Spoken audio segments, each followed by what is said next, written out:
Globule Radio. Ok, on va faire essayer comme ça. L'invité du jour. 90.5 FM. Bonjour Corentin Consigny, on te reçoit aujourd'hui dans les locaux de Globule Radio pour parler de ton projet démarré cette semaine dans la vallée de Chamonix, l'écho des montagnes, projet que tu mènes avec l'association Mountain Wilderness.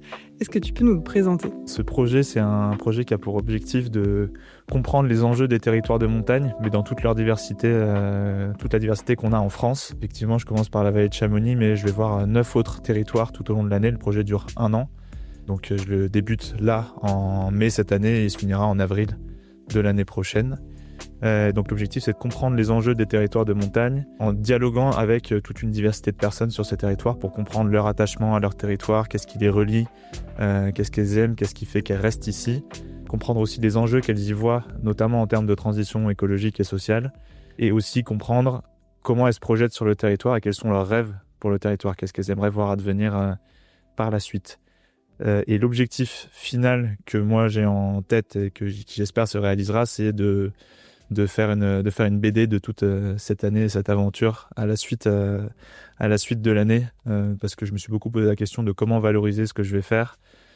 Et en termes de format, il y a plein de choses qui se font déjà beaucoup et sur lesquelles je pensais que je pourrais pas apporter grand-chose. Je suis pas sociologue et j'ai pas la prétention de faire un travail scientifique, et la BD me paraissait bien, notamment pour faire le lien avec d'autres choses en montagne, une autre approche de la montagne que j'aimerais porter. Et qu'est-ce qui t'a amené justement à lancer ce projet ? C'est à la suite de peut-être des discussions, des échanges que tu as eus que tu t'es dit que tu voulais aller à la rencontre d'autres montagnards et montagnardes ? Ce qui m'a amené à lancer ce projet, c'est plutôt personnel. C'est premièrement un besoin de moi mener un projet, faire quelque chose qui sorte un peu de ce dont j'avais l'habitude. Parce que ça faisait 4 ans que je travaillais dans un bureau d'études en transition écologique, une boîte qui est très chouette et que j'aime beaucoup, mais ça faisait 1 an que j'étais plus très motivé. Et du coup, l'été dernier, je me suis pris 2 jours en montagne tout seul pour faire le point sur ma vie. Et c'est venu hyper naturellement de me dire j'ai envie de mener ce projet d'exploration, de comprendre les enjeux des territoires de montagne, parce que ça faisait déjà quelques temps que je me disais que je voulais m'engager dans cette voie-là sur la transition écologique et sociale des territoires de montagne. Et en même temps, j'ai aussi décidé de me lancer dans une autre chose que j'avais en tête aussi depuis un bout de temps, c'est de devenir guide de haute montagne. Et mon but, c'était d'avoir une logique aussi dans tout ça, et pas de faire juste 2 projets isolés, mais de les faire dialoguer. Le changement climatique que vivent les territoires de montagne, donc c'est un gros sujet pour toutes les personnes qui vivent en montagne, et on en parle souvent, beaucoup, notamment ici à Chamonix où on voit les glaciers fondre. Quand tu viens et que tu te dis je vais aller à la rencontre des personnes, on va parler de transition écologique, c'est aussi qu'est-ce qu'on questionne, quelles solutions tu essayes d'aller chercher, d'aller tâtonner peut-être, si tu as déjà des pistes. En fait, je ne l'ai pas évoqué avant, mais il y a 2 aspects dans ce projet-là. Le premier, c'est ce que je fais là à Chamonix, c'est vraiment de comprendre les enjeux aux yeux des actrices et des acteurs de ces territoires. Et là, autant que possible, j'essaye de m'extraire de ce que moi je pense, de mes opinions, de ma vision, parce qu'évidemment j'ai des idées sur ce qu'il faudrait faire, mais j'ai envie avant de confronter moi ces idées en discutant avec ces personnes ou d'apporter des solutions, c'est comprendre la vision des personnes qui vivent et qui font vivre ces territoires.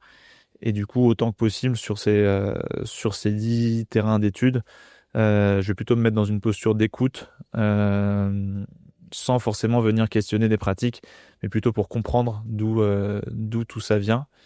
Et d'un autre côté, je vais aussi aller viser des initiatives que je trouve particulièrement intéressantes en termes de transition écologique et sociale, pour que j'ai à la fois le constat des enjeux aujourd'hui sur les territoires de montagne aux yeux de leurs actrices et acteurs, et aussi des pistes de nouvelles approches de la montagne qui soient alors là plus alignées avec ce que moi j'ai envie de voir dans la montagne, des approches plus sensibles, qui se portent plus sur le temps long, sur la coopération, que sur ce qu'on a aujourd'hui comme modèle dominant, qui est plutôt de la consommation de masse. Pour aller très vite et très schématique, je dis pas que c'est le cas partout. Et justement, du coup, à Chamonix, comment tu as établi ton programme et qui est-ce que tu vas rencontrer dans la vallée cette semaine ? Alors à Chamonix, j'ai établi mon programme en premier lieu avec l'aide d'un élu, parce que j'ai déjà travaillé avec la communauté de communes, donc avec l'aide d'Hervé Villard qui m'a donné quelques contacts.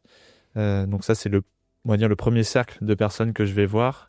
Et dans ces personnes-là, il y a donc une agricultrice, un ancien directeur de l'office de tourisme de la vallée. Il y a une personne qui gère une chaîne d'hébergement ou de lieux sur la vallée, un guide qui travaille aussi à la compagnie des guides, une personne aussi d'une association qui s'appelle Éco-Trivélo et qui fait du ramassage de déchets à vélo et de la gestion de compost. Ça, c'est la première que j'ai faite juste avant de venir ici. Et aussi échanger avec Hervé Villard la semaine prochaine.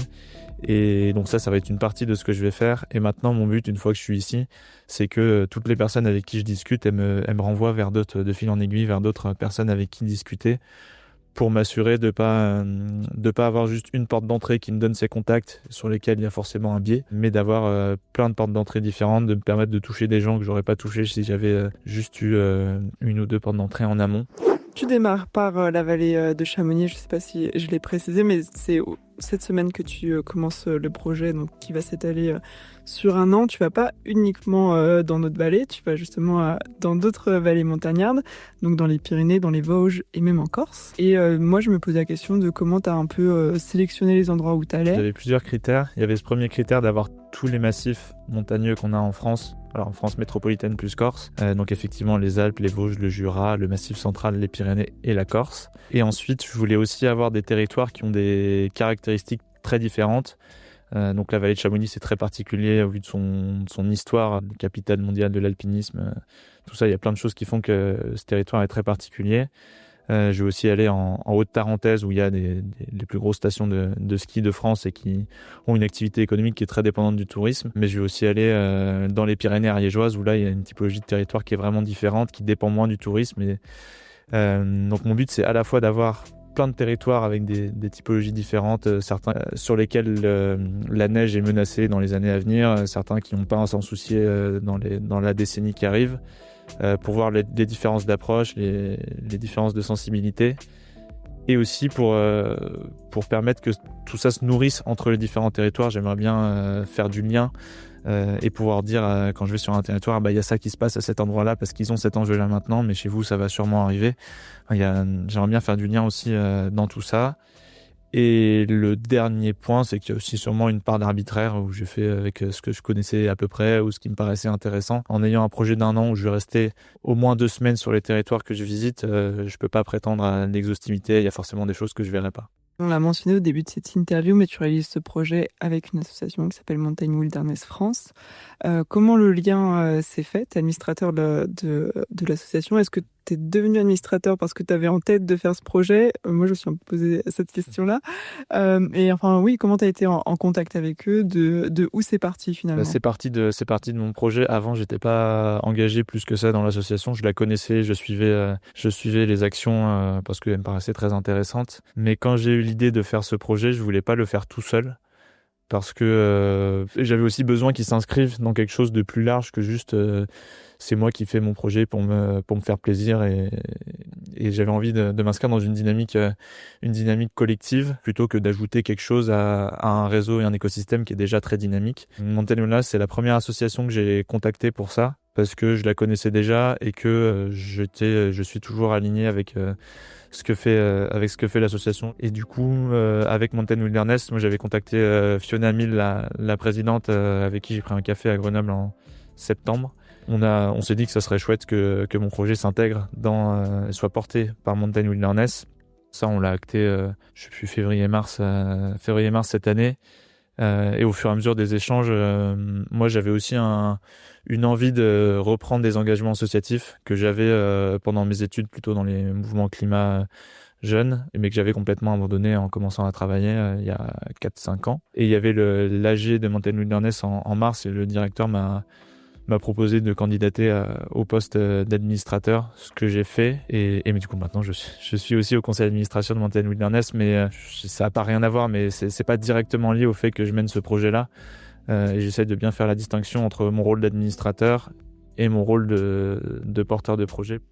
Ton but, c'est aussi de devenir guide de haute montagne. Tu l'as mentionné au début de l'interview. Et dans ce métier, d'avoir une pratique qu'on peut dire de responsable, qu'est-ce qu'il y a pour toi à repenser justement dans les pratiques des sports en haute montagne actuellement? Ça dépend selon quel prisme on regarde, mais si on regarde en termes d'émissions de gaz à effet de serre, dans tout sport outdoor, le premier poste, c'est les transports. Et c'est d'autant plus le cas pour des sports de montagne où pour aller faire une sortie, admettons, j'habite à Chamonix, je me dis, ah tiens, j'ai envie d'aller dans les écrins faire de la cascade de glace.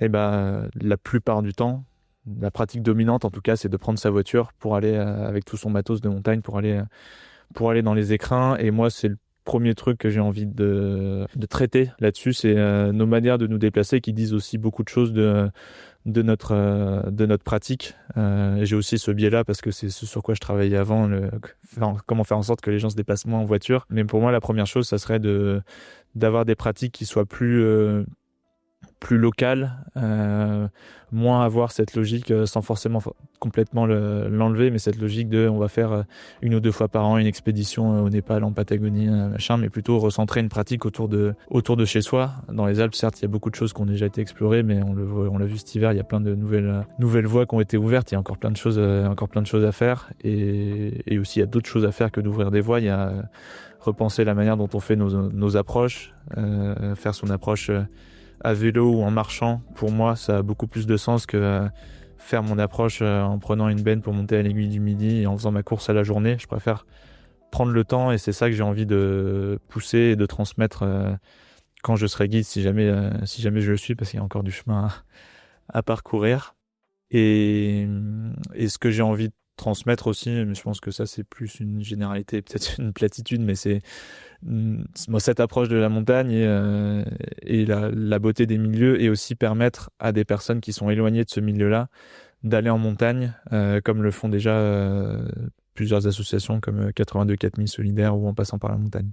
Merci beaucoup Corentin Consigny. Donc pour suivre cette aventure de 1 an, l'écho des montagnes, il y a un compte Instagram, il me semble, que tu as créé, et donc tu mentionnais le fait que plus tard tu aimerais faire de cette aventure une potentielle BD. Il y a une illustratrice qui travaille avec toi, donc tout ça c'est à suivre sur ton compte Instagram.